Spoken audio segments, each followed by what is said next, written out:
Yo, the mere fact that we're starting this story with a concert where the audience looks like they call each other men of culture gives me a lot of hope about what the show is going to be about. Performing on the stage is an idol group called B Komachi, and this Four Eyes is one of the many male fans that drool over them. It takes one to know one. In the center of this group is their leader, the 16-year-old Hoshino Ai. The way he is describing a 16-year-old has me concerned. The passion is almost sickening. Very sickening. The simp's name is Amamiya Goru. He's literally watching this coverage from the room of his patient. I thought he turned out to be a shut-in or something like that, but dang, a fracking doctor? I think that changes a whole lot of perspectives. His nurse brings him some bad news. Enough for him to replace the patient that's on his bed. Hoshino Ai, the pop idol, has tweeted that she is now going on a hiatus.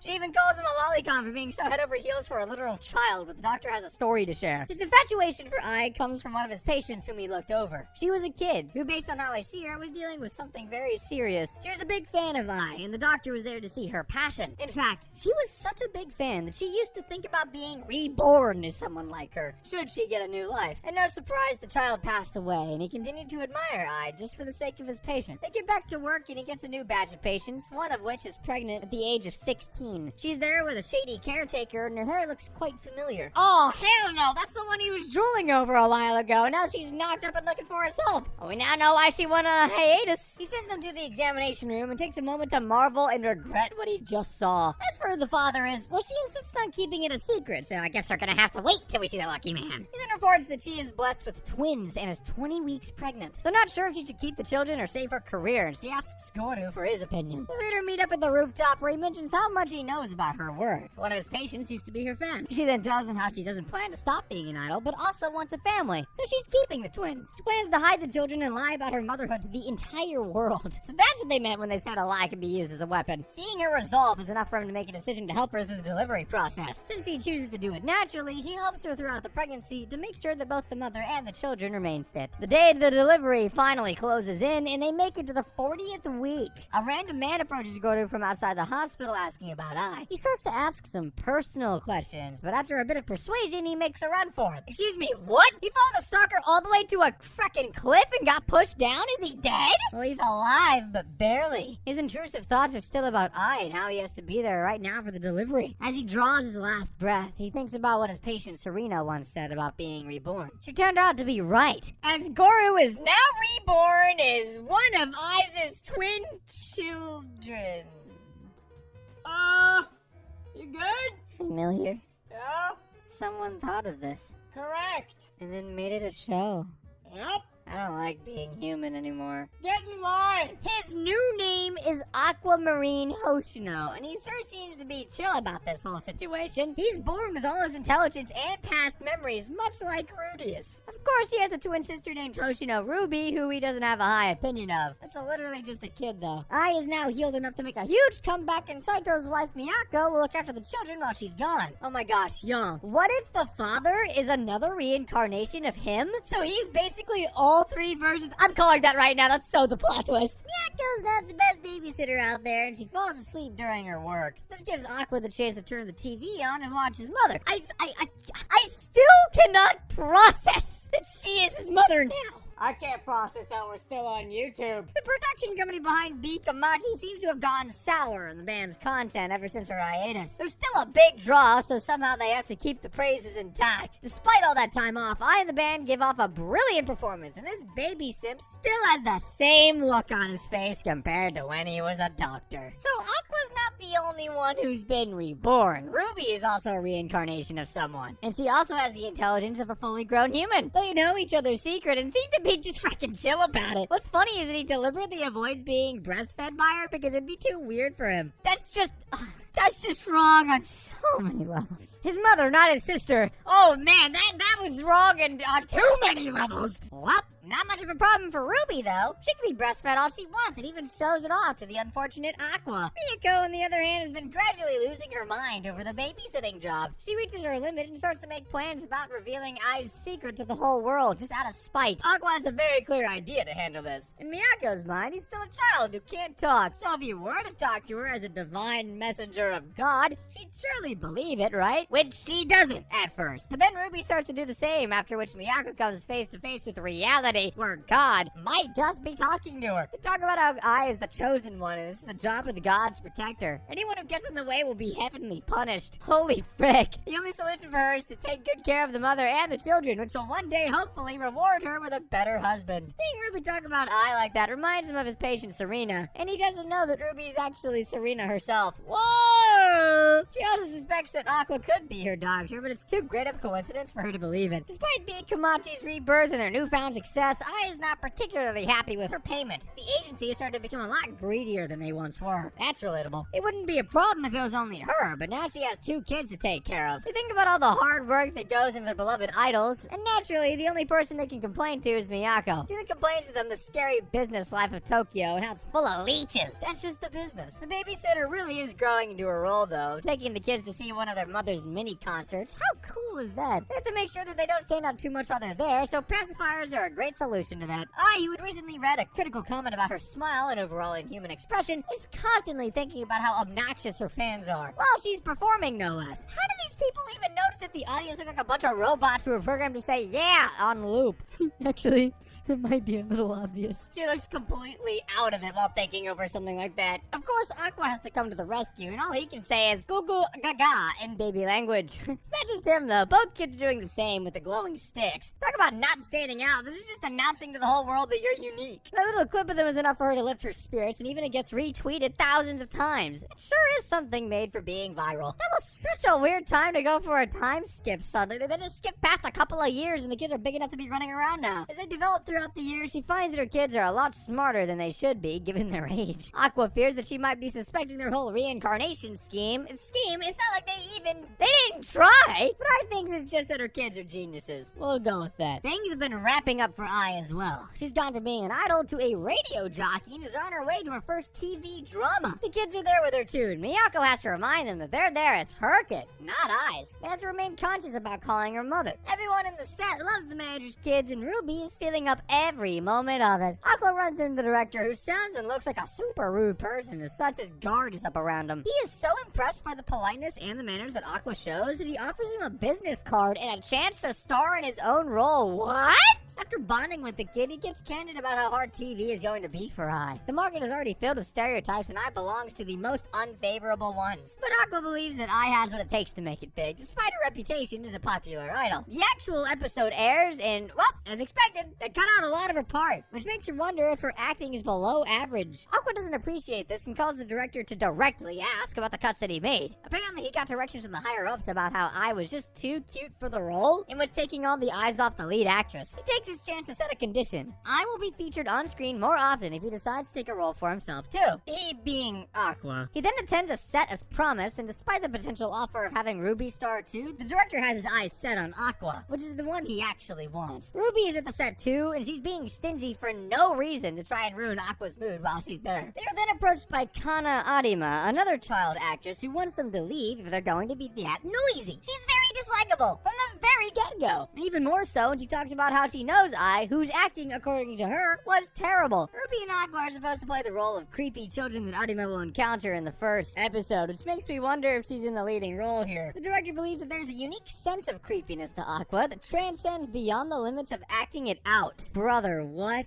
Even the adult actress feels this chill while filming a shot with him. He was a doctor in his past life. What the frick? What's creepy about him? Arima's not happy with her performance and wants the whole thing to be reshot. She wants to look better than that boy. Dang, she cried her throat out here just because one dude was better than her in one scene. The director then consoles him later, talking about how just acting is not enough and communication skills are just as important. Time keeps passing with each major incident, and with Ai nearing her 20th birthday, Aqua begins to reflect on how his life has been up till this point, which isn't entirely bad. Over these years, he's constantly been searching for the news of his dead body, the doctor's body, and even after 4 years, there's been no sign of it. I'm surprised that we know he's been reborn, yet he hasn't made the conclusion that his dead body might have magically disappeared. They then get enrolled in a preschool, and despite being together for 4 years, Aqua is now curious about how old she was in her past life. Ruby doesn't want to look like someone who was younger than him, and so she lies about being an adult woman. And there go his chances to figure out that she's actually Serena. She gets depressed over her dancing classes since the final moments of her past life were not so kind to her feet. Aqua gives her some words of encouragement, which aren't nearly enough, and so Ai is there to help her daughter through it. She does a performance for her, and Ruby is quick to catch on the lack of choreography there. She's been watching her for so many years on TV, so of course she knows just about everything she has to know about the way Ai dances. She falls while trying to recreate that posture, and Ai guides her through the entire process, making sure that she overcomes her clumsiness. As she begins to learn to dance, she remembers her days as a patient who quickly turned immobile and helpless. She would watch videos of Ai dancing her heart out to make herself feel better, since she can't do it herself, or at least in the past life. As the kids grow older, Ai decides that it's time for them to meet up with their father, which, holy frick, I forgot they kept that a secret for so long. Man, my prediction's gonna be wrong, isn't it? Dude, they're stretching this part out really long. I'm sitting here freaking drooling, craving to see a daddy, who honestly should not be liked since he has not been there for his kids, not even a little bit. Unless I'm right. Someone finally rings the door and she opens it to see a man in a hood with flowers asking about the twins. Is that the father? She didn't seem like the kind of guy who'd strike anyone as a dad. Oh, well, the white flowers that he brought for her actually painted red with her blood. That bloke just stabbed her. Oh. You good? Familiar? Yeah? I really don't want to be a human anymore. Yep, we got free coasters in that club I was talking about. Toasters? Coasters. Like the things you put drinks on? Yeah. That's frickin' dumb. What? I guess it is the same guy that pushed Goro off the cliff. The initial stab wound is not enough to kill Ai. She's still standing. Aqua walks up to check and sees his injured mother and a deranged man with a knife. His confidence is broken down in seconds as Ai starts to become honest regarding how she feels about herself. She sticks out her hand to what she sees as a fan, talking about how she still wants to love him. So is this the father or not? Can we answer that question before you die? He's a bit startled but calls her out for being a liar since she doesn't even know who he is. She does though. His name is Ryosuke, and he used to be there at every event to shake her hand. That was more than enough for poor Ryo to lose his mind and run. Aqua calls the ambulance, but of course it starts to get worse for her. She holds her son to her chest and starts to say her final goodbyes, while the daughter listens to all of this from the other side of the door. Jeez, dude, the way she went out saying I love you to her children, that was so dark so fast. And just like that, Ai's life comes to an end. Now where is she gonna be reborn? The Bikamachi fan base is rattled over the death of her news. Did I really just say the death of her news? Yep. The news of her death, and they start to hold gatherings and paint walls with her graffiti. There was of course going to be a bunch of trolls online who were gonna make a joke out of her death. There always is. Well, Aqua took it all sportingly due to his higher intellect. Serena was still just a child, even before she was reborn. Miyako, who's been the best character up until now, asks the kids if they would give her the honor to be their mother. Only after a couple of days of Ai's death does Aqua begin to realize that the death of his mother was not so transparent. The stalker that killed him and his mother he was merely a fan who had no business detecting them like that. He starts to realize that there were others involved, people close to Ai, who knew about her life from the inside. The only possible answer is the father, the person that knows Ai more than anyone, and the guy that has not been seen yet. As such, he makes a vow to find out who's involved alongside his father and then kill them with his own hands. The first step comes in the form of the director. Aqua wants him to be his caretaker, and yet we have another time skip. Now they're both high schoolers, which also marks the start of Aqua's revenge tale. Also, did we notice that the main character is named Aquamarine, but he looks like the main character from the dweeb game Genshin Impact? Aqua is now on the path to getting revenge for his patient/mother who got gutted right in front of him. Our story continues with Ruby submitting her application to star as an idol, like mother, like daughter. She's waiting for the results and discussing her performance with her friends. Now, it's been years since she met the requirements for a proper audition, and she wants this one to count. Her friends, as secondary as they look, sure are happy about her audition, and they believe that she will be passing it with maximum pointage. Ruby has had a secretive life up to this point. Her friends don't know that she's the child of Hoshino Ai, the famous idol whom she aspires to be like. The second is pretty obvious. She has a brother who is as hot. No, that's not it. She has memories of her previous life where she was a cancer patient and things were not very idol-like. Even in that life, she was a fan of her mom, who in that life was not her mom, but a random girl. Do you see what I was trying to say about the plot? Aquamarine is acting like any big brother would, especially when things are so complicated between them. He wants her to study for an entrance exam and take her education seriously, but for her, the idol life is a perfect escape from all things nerd. You what now? You're going actively into the nerddom. He actively tries to divert her attention away from the idol life, especially when she sees how hectic it can be and how low it pays. It pays low? There's also the possibility of a stalker similar to the time his mom had one and she was gutted. I think we're all well acquainted with that story by now. Ruby has a lingering feeling that Aqua's nature has changed ever since their mother died. He looks like a part of her soul died with her. I mean, he is someone who has died once, so I'm not surprised. Is that how that works? He also got set up at at the director's place and has been his apprentice ever since. The two of them are always up to something, but she doesn't know what that is. Ichigo, Aiza's manager, has also lost contact, and Miyako is the one handling things for the agency. As for Bikamachi, the band disbanded after Aiza's death. Miyako's still in touch. She did promise to take the role of their mother after all. And it's nice to see that she's actually doing that. Remember when she was planning on exposing Aiza's secrets to the whole world?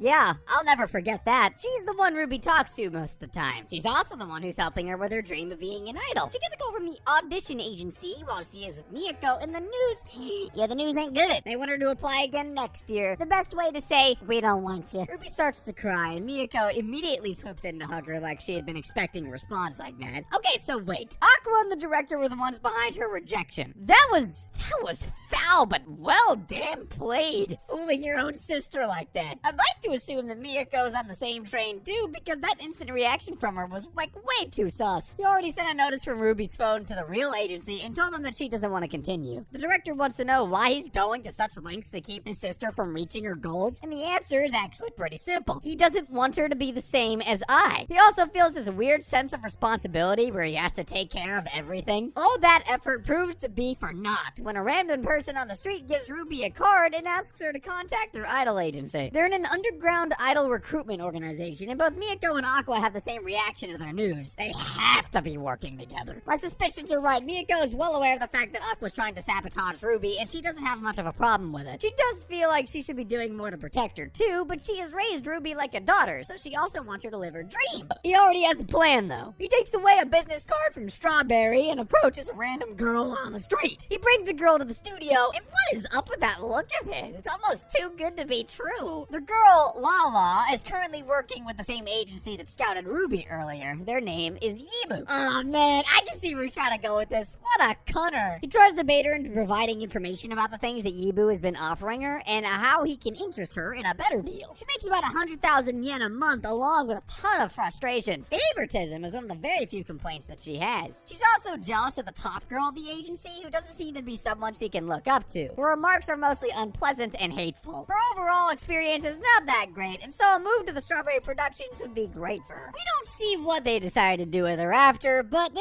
at least have a vague idea of what Ruby's about to get into. Aqua's decision is clear. He's not going to let Ruby join an agency with such rumors and unhappy employees. Then in that case, you're never gonna join an agency. He even wants to hire people to worsen their reputation and ruin them completely. I guess we got an answer for Lala from Miyako. They have no intention of hiring her either. Ruby is still plenty excited to visit one of the concerts that she was invited to by the agency. Miyako tries to change her mind with some last-minute motherly manipulation, but Ruby was not about to doubt herself at that point. She truly believes she has the potential to be a great idol like her mom, which dang, does she not see where it ended for her mother. With this much said, Miyako takes a look at Aqua's face as if she was waiting for his approval. She asks her to avoid joining that agency and invites her to Strawberry Productions. Wait, you can do that? Then why are you not doing that in the first place? Miyako and Strawberry have the intention to put together a new idol group, much like Bikamachi. She even makes her sign some paperwork to make her feel like this is all legit, and I'm getting a great feeling that this is all fake and they're just trying to stall her. As for Aqua, half of his life is spent at the director's place. Since he's still in middle school, he can't get on with an actual job, so he just helps the director with film production. Didn't I say that they were in high school at the end of the first episode? Man, I don't get the plot, bro. They seem plenty close in how he talks to them. The director likes to keep touch with the life choices that Aqua's making at all times. He also wonders why Aqua has lost interest in acting, despite showing so much promise and dedication in his early days. Well, that's actually much more common than you would think. He has never thought of acting as his passion. It was just a means for him to get closer to their real father and figure out the man behind her mother's death. Now that, I don't know, is